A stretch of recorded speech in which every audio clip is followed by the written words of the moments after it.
ты захотел поехать, то есть если ты вот понимаешь, что ты хочешь уехать, неважно в какую страну, Коста-Рика или вообще, ну собирайся и едь. Не пиши ты на Фейсбуке, дайте мне совет. Ну не надо этого делать. То есть если тебе захотелось, ты едешь, берешь и делаешь. То есть не надо спрашивать разрешения, можно мне поесть или попить. Всем привет, это Коста-Рика. Мы встретились с Ириной в Коста-Рике. Познакомимся, она расскажет, как здесь она оказалась.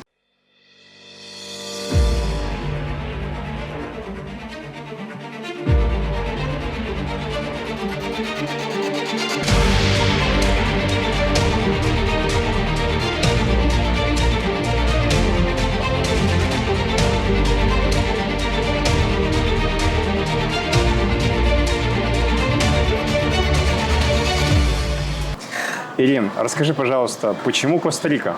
Столько стран в мире, а ты здесь. Знаешь, как бы я, наверное, такой человек-любитель выбирать там, где выбор не очевидный. То есть я по жизни всегда так делаю. Не только в стране, но и вообще во всем. То есть то, чем я занимаюсь, делать, чем я занимаюсь, то есть я хочу быть немножко отличной от других. То есть не как все, допустим, пилить ногти, а я вот пошла в тему там, где редко кто будет чем заниматься. Такой специфической темой, как депиляция, допустим, да. Помимо депиляции я делаю сахарное моделирование. Это вообще инновационная такая техника, которую я 3 года назад изучила в России. Там начала этим заниматься. Когда сюда приехала, в принципе, здесь ее начала активно с ней работать и зарабатывать здесь деньги. И я знаю, что это очень такая еще новинка на рынке. И сейчас я как раз-таки вот на сегодняшний день запускаю, 1 сентября запускаю проект свой по обучению, по сахарному моделированию. Там будет не только техника связана, там будет еще опыт мой конкретно касаемо ухода за кожей, красоты, как это все будет в углубленный такой момент. И плюс маркетинг, как его развивать. Потому что я сегодня живу в Коста-Рике, не знаю ни одного языка. Но моя аудитория, мои клиенты англо-испаноговорящие. И я знаю, как сделать так, что, будучи в России, да, я смогла этот бизнес там создать, какую-то свою клиентскую базу, спокойно обнулить ее и уехать сюда, потому что я сумела сдублицировать, потому что я сама это делала. И смогла сдублицировать это здесь, еще раз повторюсь, без знаний языков с англо-испано-аудиторией, с англо-испаноговорящей аудиторией. То есть ты сейчас занимаешься здесь? Здесь я работаю, да, руками мастер депиляции, сахарного моделирования, обучающие курсы сделала онлайн, в офлайн режиме. Сейчас работаю над тем, чтобы их запустить на какие-то платформы обучающие. Как раз сегодня был у меня диалог с одной из таких платформ. Но из России, как бы сказать, я уезжала, я же понимала, куда я еду. Я еду в страну неизвестную для себя. То есть для меня Коста-Рика была вообще неизвестная страна. То есть я про нее узнала за 2 недели до того, как села в самолет. За 2 недели до вылета. Да. То есть я даже не знала, что вообще такая существует. А кто тебе сказал, что такая страна существует? Подружка. Подружка сказала, что она существует? Да, она сюда поехала, но она потом отсюда дальше уехала, а я осталась. Я приехала следом за ней буквально, но они потом уехали с семьей. Тяжело было адаптироваться, когда ты сюда прилетела? Да нет, как ты знаешь, все равно здесь есть русская диаспора из людей, как бы, которые все равно ты с ними общаешься, где-то помогают, подсказывают. Был момент, что, конечно, и я полгода работала в найме, работала в отеле, но я понимаю, что у меня есть мое дело, и я не могу быть болтиком в чем-то механизме. Это было такое временное неудобство для меня. Отель очень классный, красивый, тоже держат наши русские владельцы. Он находится в Монте-Антонио. А кем там была? Я там была хефа камарерос, как они говорят по-испански. Я была такая управляющей, наверное, менеджером над горничным. То есть я была ответственна за порядок в отеле. То есть именно в номерах после моего листа заезжали туристы, потому что я такой человек, люблю чистоту, порядок. Клининг у меня был в России еще, там тема по клинингу, я занималась, что у меня была клининговая компания своя. В общем, и, соответственно, вот на этом поприще, получается, я пошла туда. Не зная языка, тоже работала, справлялась с персоналом без испанского, но они меня понимали, у нас были с ними очень хорошие отношения. Но полгода я поработала и поняла, что нет. Я не хочу работать в найм, это уже давно не про меня история. Но нужно было как-то на первых порах хотя бы полгода понимать стабильность, потому что я приехала из России без финансовой подушки. То есть у меня не было никакой финансовой подушки, но у меня был мой опыт, и у меня было четкое понимание, чего я хочу от жизни, потому что у меня были еще в России запущены проекты, которыми я занималась. И как бы сейчас здесь я как бы ими занимаюсь. То есть помимо того, что я делаю депиляцию, делаю сахарное моделирование, вот я обучение запустила, у меня сейчас есть другие проекты, не связанные с этим. И как бы от них я тоже получаю доход. Вот. И поэтому пришлось полгода поработать в найме, чтобы понимать какую-то стабильность здесь, осмотреться, присмотреться. На самом деле в Коста-Рике ниш поле не паханое. Главное захотеть. Тут можно сделать и клининговую компанию. Я бы не советовала здесь делать кухню. Не пойдет. Ну, в плане вот так вот ресторан открывать, потому что ресторанов здесь достаточно. И в основном люди здесь, кто сюда приезжает, они любят эту кухню привозную. Очень много курьеров здесь, которые вот это вот такую еду едят. Может быть, и зайдет какая-нибудь наша русская, но это, прям, мне кажется, лучше надо постараться, чтобы прям был такой аудитория, которая будет постоянно ходить. Попробовать можно, конечно, я как бы не отговариваю, ради бога, нужно все пробовать. Как бы в любом случае просто, чтобы не зря не убить время и как бы деньги, финансы, потому что здесь очень дорого в этом плане. Да и в России, мне кажется, кухню тоже так себе держать, такое себе предприятие. Ты попробовала в найме, и в найме какая зарплата вообще? Я работала в найме так, с учетом того, что мне оплачивали еще жилье, ну, возьмем, там, $1800 мне платили. Ну, но я половину тратила на дорогу, $500 на дорогу тратила. Те, которые мне платили за жилье, потому что, ну, там было договорено, что они платят 50% жилья готовы, но я не хотела переезжать в то место, где мы жили, потому что мне нравится жить в Хако, у меня ребенок здесь ходил в школу. Соответственно, я просто эти деньги тратила на дорогу. И дорога очень времени занимала много. 2,5 часа в одну сторону, 2,5 часа в другую сторону. Работа сама по себе классная. Мне очень нравилось руководить девчонками, но я поняла, что за полгода все равно я уже из этого выросла. То есть я их всех научила, как это все делать, построила. И так, нянчить больше не хотелось. А в силу того, что я не владела языками, то есть на другую должность мне повысить не могли. И я понимала, что либо уходить, ну и тем более, что я знаю, что у меня есть мое дело. Как бы я спокойно уволилась. Опять снова остался $100 в кармане. Потому что отдала в этот момент ребенка в частную школу, за которую сразу отвалила $2500. То есть ты любишь так обнуляться, да? Так Да. И получается, да, я такая понимаю, что у меня еще даже ниша не пахана поле по моим депиляциям.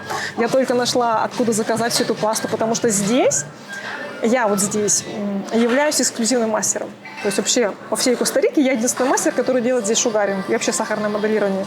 А ты сертифицированный мастер? Ну, конечно, я дипломирована, у меня диплом из России есть даже. Он котируется здесь? Я его здесь не переводила. То есть у меня есть диплом государственного образца российского. То есть не эти сертификаты, которые все привыкли на стенку вешать. Я перед отъездом сюда буквально за год прошла аккредитацию. Тогда у нас почему-то президент решил всех бьютиков аккредитировать и должны были получить диплом государственного образца. То есть мой диплом числится как раз в базе госреестра именно по обучению. То есть у меня 2 диплома. Один на высшем образовании, которое я получала в институте. А здесь, получается, я прошла переквалификацию. То есть прям я в школу сначала получали аккредитацию, а потом я, получается, переаттестовывалась. То есть за хорошие деньги, конечно, это все переаттестовываться. У меня теперь есть диплом по этой теме. Вот. И сейчас как бы я еще на поприще преподавания сама, потому что опыта очень много набралось, и хочется с ним делиться. Клиентская база, она расширяется, люди хотят, чтобы я была не только в Хако, но где-то еще, но я не могу клонироваться. И у меня возникла идея, почему не поделиться. И как бы среди русских девчонок здесь, кто здесь живет, многие как бы не знают, чем себя здесь занять. А я считаю, что бьюти-индустрия, она здесь вообще не развита от слова совсем. То, что здесь есть салоны красоты, могу сказать, что Коста-Рика на сегодняшний день, она в таком состоянии, еще зародышевом в плане развития бьюти. Но если к нам в Россию бьюти приходило постепенно, да, там, допустим, брови сначала сделал, потом реснички, там, гель-лак, шелак, вот эти ногти, то здесь оно все пришло сразу. Плюс все инъекции, все вот эти вот наращивания, все. То есть, представляешь, это все в раз, это все еще не отточенное, не отшлифованное, то есть до идеала не выведено. Представляешь, когда ты идешь по улице, это вот все на одном, как на новогодней елке, и сделано кто во что гораст. Это, конечно, так наблюдать интересно за этим, но думаешь, к таким специалистам ты не пойдешь. И поэтому, как бы, когда сюда приезжают русские девчонки и профессиональная именно бьюти-индустрия, то, конечно, классно. У нас есть девчонки-мастера-парикмахера, они живут в Монеле Антонио.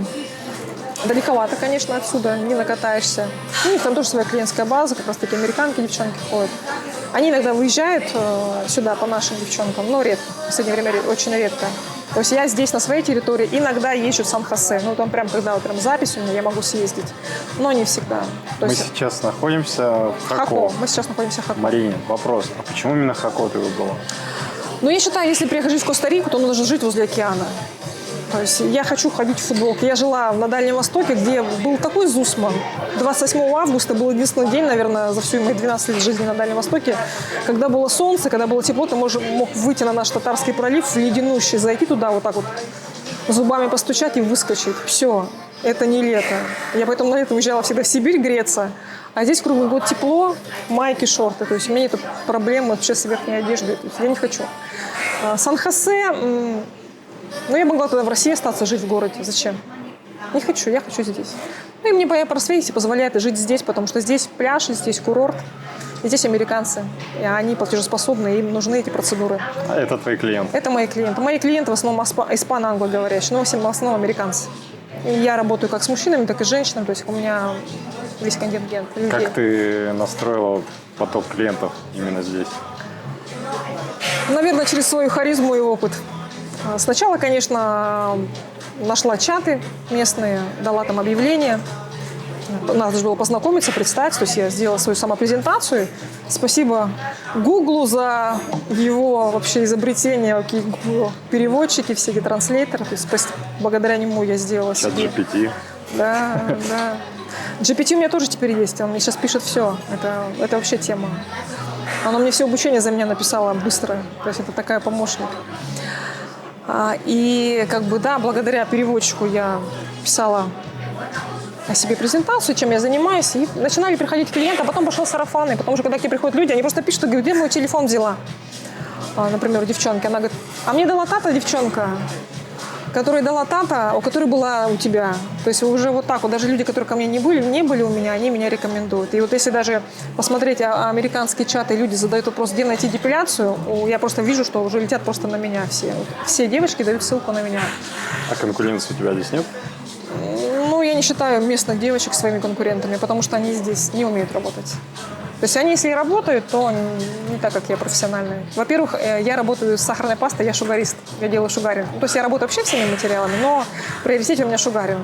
А это здесь такие новые процедуры. Они, может быть, и знают из России, кто девчонки, да, и те, кто жил где-то в Америке. В Америке там иногда в каких-то местах она есть, а здесь нету.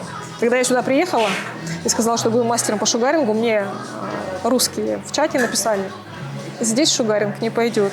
Но я же тебе говорила, что я люблю вывозовые. Я тогда ответила, вы не любите кошек, вы просто их готовить не умеете. Вот и все. А материалы ты где заказываешь? Нашла в Штатах, со Штатов приезжает. Но очень много материала, конечно, весь, к которому я привыкла в России, его здесь нету. И поэтому у нас русские летают в Россию. У меня очень много друзей хороших, которым я просто прошу, они мне привозят. У меня есть родные в России, которые для меня делают покупки, отправляют, и мне люди привозят.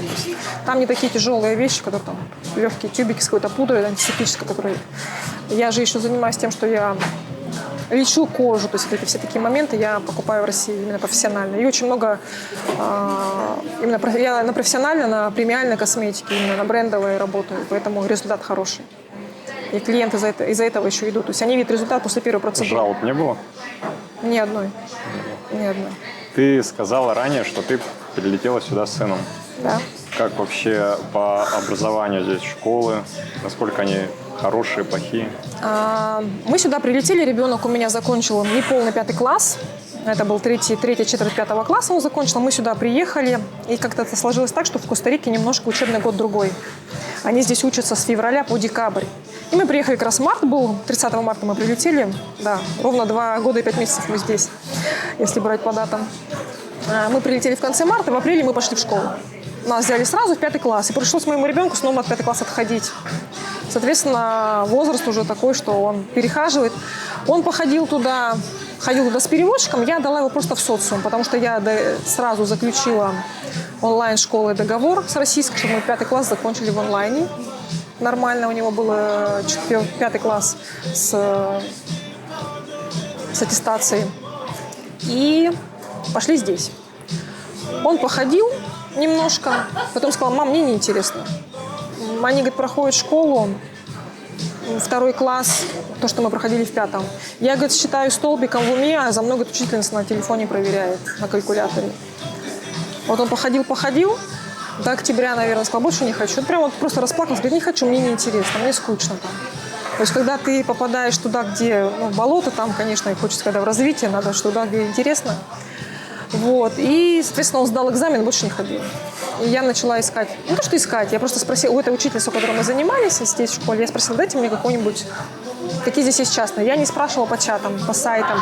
У нас, я не люблю в чатах вообще задавать вопросы, потому что у нас советчиков, вот каждый любит посоветовать. Это как тот на средин, знаешь, советы раздавать любит. Вот здесь точно так же. И надо базар в любом случае фильтровать. И поэтому я сразу просто написала учительнице, говорю, скажи мне, какие в районе Хакуи есть школы. А я уже сама приму решение от своего бюджета, от близости к дому. То есть я буду принимать. А слушать, какие там преподаватели, никто не знает. Я не понимаю, что он проходит в школе.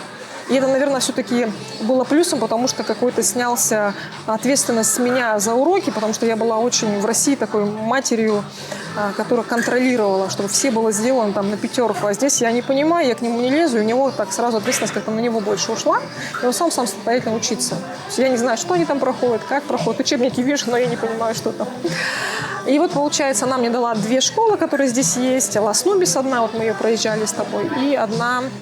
По-моему, Макулада, да. И почему-то я подумала, как-то так мне карта показала, что Лас-Нубис находится ближе. Но она оказалась самой дорогой школой здесь. Тогда я заплатила за нее, что, по-моему, $600 в месяц. Плюс матрикула, плюс форма, плюс учебники. Матрикула – это годовой, за год платишь еще там сразу. Вот, и ежемесячное, короче, обучение. Да, и получалось, что в месяц я платила почти по $650. И сразу мне пришлось отдать 2500. 2500 я дала, и он пошел в эту школу. Он пришел. Но мы для этого должны были сдать экзамены. Мы сдавали экзамены перед уроками и перед школой. Сдал он их так на 50%, потому что английский путем еще не знал, не разговаривал. Но в России он у меня учил английский, но он был без практики разговорной. Испанский вообще не знал. То, что он в эту школу ходил, он там с переводчиком особо ничего не подцепил. А здесь были конкретные условия в школе, что без переводчиков приходишь, просто сам говоришь. Нас в эту школу зачислили, там, под честное слово, что мы за 3 месяца он наверстает это все свое. Наверстает. Я прям писала расписку, что я не буду претензий к школе иметь, если вдруг он плохо сдаст экзамены в первом семестре, его отчислят. И я не буду претензий предъявлять ни к деньгам, ни к форме, ни к чему. Но, конечно, мой ребенок сдал все хорошо, потому что здесь адаптация к детям очень хорошая. Неважно, в какой ты в муниципальную ты пришел в школу, здесь отношение к ним очень такое дружелюбное. Они приветствуют всех. Может быть, муниципальная школа, говорю, слабая, да, потому что есть что сравнить. Если ты пришел здесь с нуля в первый класс, может быть, и непонимание есть. А когда он пришел, говорит, мам, ну мне скучно. Я ж не могу заставить ходить там, где ему скучно, ради социума даже. Вот. И здесь, говорю, отношение к детям такое, что они себя чувствуют комфортно. Нету такого, как ты изгой, как будто бы пришел, там, тем более ты на русском говоришь, мы тебя знать не знаем. То есть нет. И когда он пришел в частную школу, было точно так же. То есть ребенок не говорит на английском практически по-нормальному, знает какие-то фразы. А на испанском вообще не разговаривает. И дети как раз-таки поддерживали. Их 14 человек было в классе. То, что он понимал на английском, он с ними общался. То, что не понимал на испанском, спрашивал у них на английском. Они ему переводили с испанского на английский. И таким образом, получается, за 3 месяца он стал разговаривать свободно на английском. Была история, когда действительно, наверное, смотивировала у него вот это вот прогресс, что он здесь все-таки интересен. Когда учитель его похвалил при всем классе, сказал, что Савелий лучше всех написал экзамен по английскому языку. И в пример его поставил, что мальчик вообще, который не владеет этим языком, сделал лучше, чем вы. И он пришел домой очень счастливый, такой окрыленный, и все, у него прям пошло. Во-первых, друзья, они там стали дружить, общаться, куда-то выходить, выезжать совместно. Потом он пошел у меня на баскетбол, захотел пойти на баскетбол. То есть он сам пошел. Я его не заставляла никуда ходить, потому что, понимаю, у него и так стресс. То есть он его не показывал. То есть, может быть, дети как-то по-другому все проживают, но мой ребенок стресса не показывал. И я поняла, что российскую школу мы 5 класс закончили, 6 класс мы уже туда не пойдем. Это будет такая нагрузка очень тяжелая, потому что ему и так тяжело. Он пришел с русским менталитетом, с русским языком, пришел в школу, где нужно переключить мозг на английский, где терминология вся на английском, что по математике. Тут же математика есть на испанском. То есть 2 учебника у него было. Нужно было переключить еще туда. Это все соображать. Тут русский ребенок задачку иногда не сообразит по-русски написанную. А здесь это нужно было соображать. Ну, соответственно, у них закончил он эту школу. У них там бальная система, они сдавали экзамен, очень такая суровая школа, могу сказать, в этом плане. Она сильная, и она мне его дисциплинировала в плане именно языков. Он там стал не расслаблен. Если он в муниципальную ходил, там можно было с переводчиком, то здесь как бы он языки эти подтянул в силу того, что ему пришлось отсюда все, что знал, достать. Со своих укромных мест с 5 лет он ходил мне на английский, то есть 8 лет он учил, и что-то там. У нас был там был преподаватель хороший, очень сильно в России, очень сильно преподаватель был. Я ей потом написала голосовую игру. Огромная благодарность, потому что Савельеву базу заложили мощную, что он за 3 месяца просто вот так вот. И сейчас у него, то есть у моего Савелия, нету русских детей вообще в окружении. Вот он ходит на... Сейчас он пошел в новую школу, я перевела его чисто в американскую школу. У них как раз-таки обучение, как у нас в России. Только с августа, с 26-го он пошел вчера в школу, у меня первый день, второй. И по конец мая, начало июня. И я договорился, он сам захотел в эту школу, потому что там друзья его. Я спросила, может ли он сейчас прийти в 7 класс, пройти его за 5 месяцев экстерном, и потом сразу пойти в 8 класс, потому что мы, считай, 5 класс здесь потеряли. Он у меня 1,78 м роста. Выше меня на целую голову. И сидеть в 7 классе было бы как-то уже... Его в эту школу не хотели брать из-за роста, потому что он 6 класс не бился рост его с этим. Но по знаниям он идет как 6. И получается, мы вот здесь экстерном 7 класс закончили, грубо говоря, его перепрыгнули. И сейчас он пошел в 8 класс, согласно своего возраста, своего роста, со всеми детьми. Ну, хотя здесь дети разного, конечно, роста, но в основном. Все, захотел пойти на баскетбол сам. То есть я просто говорю, я понимала, что у него стресс, не нужно его дергать. Ему нужно было вот это внутри все это вот понимание. Это нам хорошо, что мы прошли с переводчиком в магазин, да, там, скажите нам, как хлеб у вас здесь купить. А ему, представляешь, там, с 8 утра до 2 часов дня вот в этом вот состоянии. Спросить в туалет, воды там, как это, что, еще и разобраться, чтобы еще и написали на 5, чтобы его через 3 месяца не выгнали оттуда. Вот это такая нагрузка была, и он как будто это все адаптировался. Друзей до сих пор со всеми общается, они все пишут у него, друзья, подруги. Вы за границей, вдали от дома и нуждаетесь в медицинской помощи? Доверьтесь компании «Росмедицина», вашему надежному партнеру в области здравоохранения. Мы специализируемся на предоставлении экстренной медицинской помощи и лечения за рубежом для русскоязычных граждан. Наши главные приоритеты – здоровье и благополучие наших пациентов. Мы сотрудничаем с лучшими международными госпиталями и службами экстренной помощи, известными своим высоким уровнем медицинской экспертизы и современным оборудованием. Наши услуги включают экстренную госпитализацию и медицинскую эвакуацию, медицинский туризм, а также роды за границей с возможностью оформления второго гражданства для детей. 5 причин, почему стоит выбрать компанию «Росмедицина». Первое. Лицензированная клиника с более чем 10-летним опытом работы. Второе. Встреча или проводы в аэропорт на автомобиле реанимации. Третье. Сопровождение психологом, владеющим 3 языками. Английский, русский, испанский. Четвертое. Опытные травматологи-хирурги с опытом реконструктивных операций. Пятое. Возможность получения финансовых бонусов, компенсация расходов и скидки на авиаперелеты. Если вы нуждаетесь в медицинской помощи за границей, доверьтесь компании «Росмедицина». Медицинские специалисты сделают все, чтобы обеспечить вам максимальное спокойствие и уверенность в лечении. Подробная информация в описании под этим видео. Здесь выпускной был у них в 6 классе, здесь они заканчивают после 3 класса у них выпускной. В частной, по крайней мере, школе. И в 6. И здесь также, по-моему, здесь только 5 класс. Они в 6 идут как в техникум. Сейчас у меня тинейджер, 8 класс, да. А когда мы частную заканчивали в 6 класс, как у нас в России, время 11 класс, в сентябре родители уже берут кредиты. Купить платье себе, папе, там, на еду, там, на все эти моменты. Здесь дети пришли в своей форме.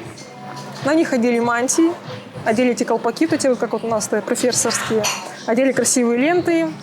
На сцену каждого вызвали, всех там поздравили, и все. И они так красиво в этом всем смотрелись вообще, ну просто. И также пришли 11-классники после нас, им также выдали эти мантии, только были другого цвета. Наши были в синих, а, по-моему, 3 класс был в красных, а эти были в черных. Очень красиво, лаконично, то есть не надо было проблем вообще с этим. То есть ресторан, может, родители как-то оплатили, и все. А в плане вот в этом здесь проще. Ну, форма, да, конечно, у них здесь своя у всех практически, они каждая школа свою форму поддерживает, чтобы все равно ребятишки отличались. Вот. А так в плане адаптации, как бы у меня ребенок нормально адаптировался. То есть не было проблем именно то, что мигрант, белый? Нет, нет. Они, наоборот, им интересно, что он русский. Он у меня такой, он очень коммуникабельный. Может быть, если бы он был зажатый, может быть, это как-то бы еще случилось. Он очень коммуникабельный, он симпатичный, он, даже, я бы сказала, красивый ребенок. И к нему тянутся. он улыбается, все к нему тянутся. То есть у меня большинство моих клиентов даже ко мне пришло через моего ребенка. То есть я знаю ребенка, с ним ходим к каким-то мероприятиям, на баскетбол, тот же самый соревнование. То есть я знакомлюсь там с родителями. Какие-то, наоборот, родители ко мне приходят, а потом выясняется, что... То есть я же не знаю имен детей, они такие для меня сложные немножко для запоминания. И когда приходят ко мне даже клиенты, а потом выясняется, что наши дети вообще в одном классе или на один баскетбол ходят. И потом, получается, как-то начинаем дружить. Они здесь приглашают друг друга все в гости, приглашают если детей, приглашают и родителей. То есть ты когда приходишь, и ты с ними автоматически знакомишься со всеми. То есть ты входишь в эту среду.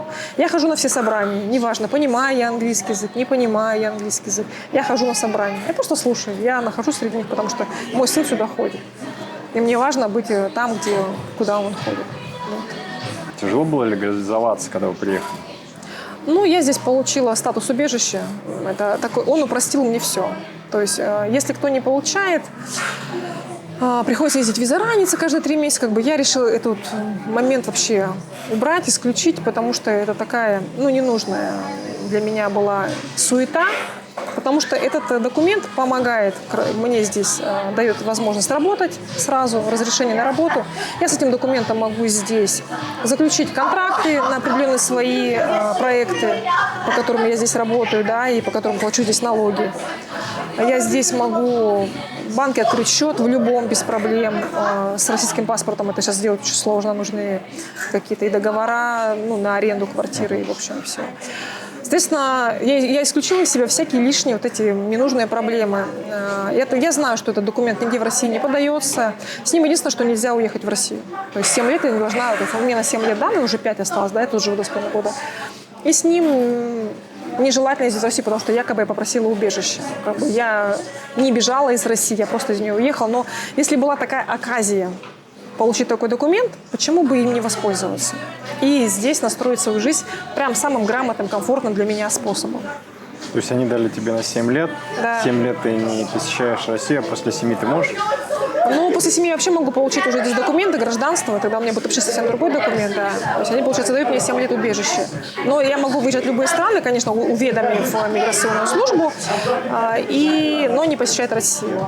Вот. Но если вдруг я захочу на следующей неделе все бросить, я просто приду в миграционную службу, сдам этот документ и соберусь и поеду в Россию. Я не думаю, что меня выгонят или кто-то там что-то делает. Кто не хочет его делать, склоняясь к тому, что как я потом вернусь в Россию, да я обыкновенно в мусорное ведро выкинула и поехала. Не, просто потом в Коста-Рику не пустят, если ты нарушишь. Я про то, что говорю, что нужно это все делать с умом. Если я пока не планирую никуда ехать, я здесь нахожусь. Если я соберусь уехать в Россию, естественно, пойду в миграционную службу, сдам, все, а потом уже приеду сюда как турист и все. Там уже буду решать проблемы или какие-то там эти вопросы, вернее, это не проблемы, даже эти вопросы по мере их поступления. То есть я такой человек, я решаю все по мере поступления. То есть я никогда заранее не изучаю ничего. Мне интересно пойти в новое и самой разобраться здесь. То есть я не буду слушать никакие советы, сплетни, что потом бояться, напугаться заранее. Я сама иду в свои страхи, в свои какие-то новые, а потом уже могу открыть, помочь дверь и сказать, приходи сюда. И когда мне звонят, спрашивают, как ты здесь живешь, как вообще переехать. Очень много людей мне звонят и интересуются, возможно ли сюда приехать. То есть я никогда людей не отговариваю и не уговариваю. То есть, опять же, склоняюсь к тому, что много советчиков у нас есть, да, и я эти чаты часто наблюдаю. Да, и поэтому... То есть ты не хочешь входить в категорию советчиков? Нет, зачем? Меня почему-то как-то сами находят люди. Без вот этих вот всех чатов. Они сами мне звонят. Я говорю, откуда вы меня взяли? Почему-то как-то вы внушаете нам больше доверия. И хочется с вами пообщаться. Не знаю. И мне это очень приятно, конечно. Я говорю, сюда можно приехать. Я рассказываю, как я здесь живу, как я сюда приехала, как я приехала сюда одна с сыном, как я здесь адаптировалась, почему именно здесь я жилье снимаю. То есть я не снимаю жилье за маленькую сумму. Я снимаю, мои апартаменты стоят $1300 в месяц. То есть потому что я понимаю, что это место, где я живу, оно безопасно для меня и для моего ребенка. То есть если говорить о безопасности в Коста-Рике, то как раз-таки то место, где я живу, это безопасно. Есть охрана, есть камеры. То есть я могу спокойно уехать из дома, и у меня сын будет сидеть, а не жить, знаешь, в состоянии один спит, другой караулит. Только потому, что я сэкономила $200 или $300. Я заехала в эту квартиру просто с чемоданом. Здесь есть все: вилки, ложки, тарелки, матрасы, подушки. Полотенца, конечно, свои, все купила, постельное. Просто если сэкономить и пойти подешевле, но накупить этого всего самому, а потом резко собираться отсюда, потом это все распродавать. Ну зачем? То есть я говорю, Контракт заключаешь на год? Ну, мой контракт уже 2,5 года, и у меня попался очень хороший арендатор для меня. У меня контракт висит в телефоне, я его даже не подписывала. И просто у меня пролонгируется, я ему просто плачу деньги, какие-то вопросы у меня есть, я ему пишу, присылаю этого своего помощника. Потому что он знает, что у меня в дома чисто. Это вторая квартира, которую я у него снимаю. Одну он продал и предложил переехать в другую. То есть через месяц, как я ту сняла. И придя ко мне в дом, он увидел, что у меня очень чисто, видимо. И он говорит, я просто не хочу другому сдавать. Давай теперь, она будет чуть-чуть подороже, если ты согласна. Ну, конечно, та, в которой я жила, там она была, по-моему, тогда около $1000. 900, что ли, а сейчас 1300. Ну, свет, интернет, я это все вместе считаю. И в этой, конечно, где сейчас я живу, она лучше. Там больше мебели, больше там телевизор, она больше такая поуютнее, я бы сказала. Поэтому я сказала, конечно, я буду здесь. В ту все равно мне пришлось бы докупать какие-то вещи. А здесь уже эти $200 по году. Ну, даже если умножить это на года, это не то. Где лучше искать квартиру для проживания? Ну, как бы нам помогли здесь снять квартиру знакомые, посоветовали риэлтора. Риэлтор нам эту квартиру подсказала. И все зависит, говорю, от бюджета. И как люди вот здесь считают, как им выгодно, удобно жить. Кто-то снимает дом. Я сняла апартаменты. Бассейн рядом, все закрыто. Вот он океан в 5 минутах. Нет, на каком ресурсе лучше найти квартиру? Ну, в основном здесь Airbnb. Здесь Airbnb. Либо риэлтор. Ну, на Airbnb риэлторы сидят. В Фейсбуке есть объявления? В Фейсбуке очень много, в чатах очень много. Но если ты еще не зашел сюда, да, то есть у тебя нет чатов каких-то местных, ну, кроме Фейсбука и Airbnb, то только Airbnb. Можно на Airbnb снять на какой-то короткий срок и уже на месте осмотреться. То есть нужно осматриваться. Какие здесь ты минусы увидела? Единственный минус, наверное, это отсутствие сервиса привычного там, в плане бьюти-индустрии. Но я говорю, если есть знакомые русские мастера, то можно к ним попадать. Все. Бытовая техника уже как-то спокойно к этому относится. То есть вот эти минусы, которые, вот этого сервиса, да, которого не хватало, который сейчас не хватает, который был в России привычный, да, все, что здесь из плюсов, это солнце, пляж, как бы, мне кажется, оно все перекрывает настолько, что ты уже не паришься, потому есть у тебя дома посудомоечная машина или нет. Ну, вот настолько это вот эта атмосфера, вот это вот тепло, вот эти люди лояльные, они как бы всегда приветливо улыбаются. Вот эта вот обстановка этой пуровиды, вот этой жизни, этой легкости, да, к которой они привыкли, то есть она как-то немножко расслабляет, и ты уже об этом не думаешь, перестаешь об этом заморачиваться. То есть даже это наличие фена, привычного нам девочкам, да, оно как бы уже перестает настолько быть важным. А есть вещи, которые тебе не хватает из России? Скучаешь по ним? А знаешь, уже как-то ты сейчас спросил, даже уже и нет, мне кажется. Как-то особо нет.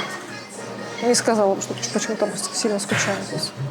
Я нашла здесь для себя плюсов больше, чем, наверное, минусов. То есть, если человек ищет минусы, он всегда их найдет. То есть я сюда приехала, я понимаю, что я хочу здесь жить. То есть я отсюда завтра не стартану обратно. То есть потому что я сюда приехала, я говорила, $100 в кармане и все. Поэтому я понимала, что мне надо здесь жить и принимать ее такой, как есть. И когда я начала это понимать, во-первых, я начала замечать, какая она красивая, Коста-Рика. Я когда еще пришла работать в отель в очень красивом месте находится, в Мануэль-Антонио, вот я еще говорю. И вот оттуда такие виды просто. Я говорю, благодаря, наверное, только еще отелю я в нее влюбилась, сказала, нет, мне здесь очень нравится. Коста-Рика вообще сама по себе вся красивая. И я мало, конечно, где здесь путешествовала, в силу того, что я работаю здесь, и ребенок здесь. И сама зарабатываю, содержу нас, да, но она вся, в принципе, одинаковая, вся зеленая, красивая. Но есть места, которые, конечно, хочется посетить, посмотреть. Были на Аренале мы в июне, тоже красивое место. Но один день. Ну, вот он, вулкан. Ну, не более, все. Ну, все. Пофотографировались на его фоне и поехали дальше. То есть жить там, вот так, охать, ахать каждый раз, ну, нет. А какие цели ты сейчас на будущее ставишь здесь? Есть у меня тут один проект, который я хочу просто масштабировать, и все. И как только он начнет сам работать, я поставлю его на автомат и поеду в другую страну дальше. Франшизу? Нет, нет. Проект здесь, проект там? Ну, у меня сейчас 4 страны: Россия, Коста-Рика, Америка, Германия. Америка, они туристы, которые сюда приезжают, или которые здесь живут прям? Нет, Америка, которые люди там живут. А, дистанционно? Да. И Германия также. И Россия также. Уже теперь дистанционно. То есть я научилась в России это делать, поняла, как это можно сюда сдублицировать. И приехала сюда. Но основной доход, какая услуга тебе приносит? Шугаринг или что? Все, по чуть-чуть. Все по чуть-чуть. Нет такой главная услуга такая топовая. Оно, получается, у меня перекликается. Моя работа руками, шугаринг, и то, чем я занимаюсь. Потребуется бьюти в Коста-Рике, обращайтесь, ссылка в описании. Да. Хорошо.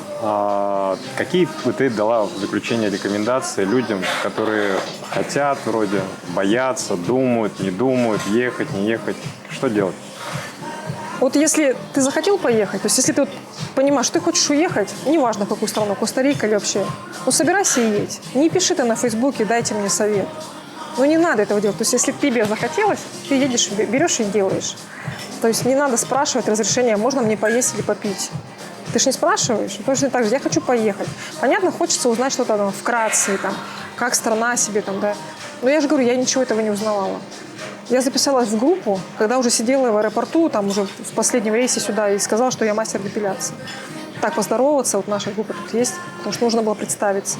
Все. В этой группе я нахожусь, очень много групп здесь, в которые сначала вошла, потом половину выкинула, фильтранула и оставила одну такую основную, и все.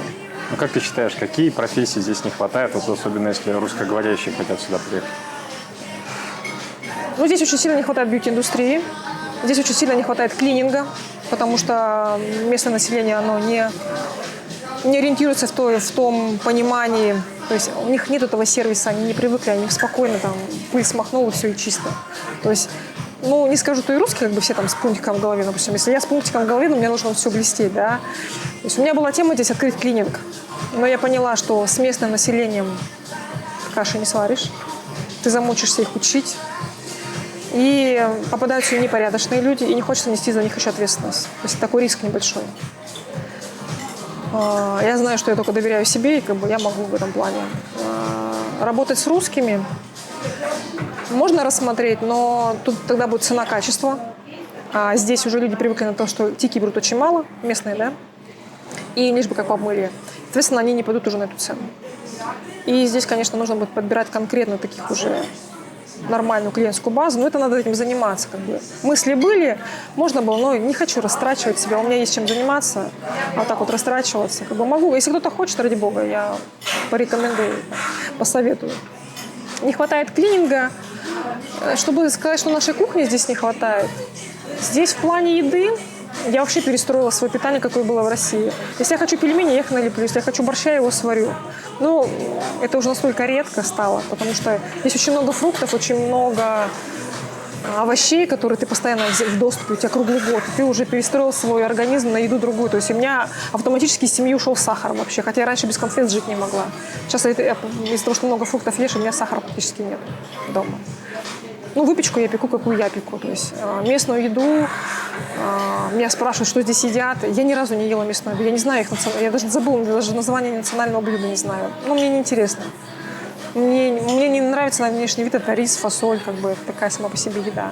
Я люблю красивое, чтобы все было такое, подача красивая. Поэтому хочется сходить и покайфовать. Может быть, когда-нибудь я схожу для своего блогеровского чата, меня просят сходить попробовать и показать, что это. Может быть, когда-нибудь я решу. Чем кормят? Пока я не хочу, честно. Пока не хочу даже себя заставлять ради того, чтобы людям снять. Настолько мне это, неинтересно. Вот такие рекомендации были от Алины. Остались вопросы, пишите в комментариях. И до новых встреч.